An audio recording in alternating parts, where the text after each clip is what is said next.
Ako si Boy Hedaw, isang introvert na nag-try magnegosyo. Nangangarap na magkaroon ng malaking lettuce farm dito sa amin sa Bicol.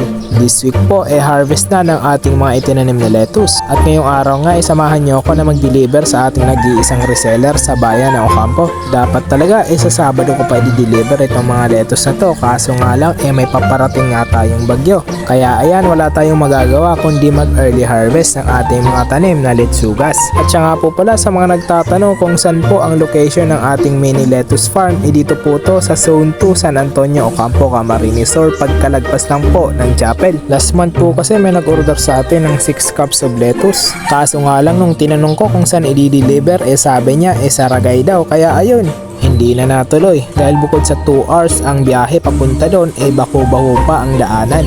Pero siguro next week pwede na tayong makapag-deliver sa Ragay kasi sabi ng iba paspasa na raw ang pagkukumpuni ng mga daanan doon. De, joke lang. Anyway, balik naman tayo sa ating reseller. Ito nga pala ang location ng kanyang fruit stall.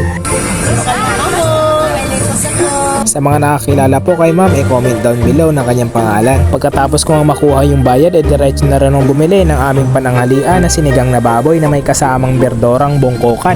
Sa mga nakakalam dyan kung anong Tagalog ng bungkokan, comment down below ng inyong sagot at babasahin natin yan. At sa mga nagtatanong naman po kung may available pang lettuce, meron pa po pero limited na lang po ang ating stocks. Paunahan na lang po kayo sa pag-message sa ating page na Boy Hedaw. At siya nga pala, naghanap tayo ng resellers ng ating lettuce around Pili o Bula o kahit saan basta malapit dito sa bayan ng Ocampo. Sa mga interesado po, comment na lang po kayo dito sa ating video at papalo na rin. Yun lamang po ang ating video. Mama chup chup.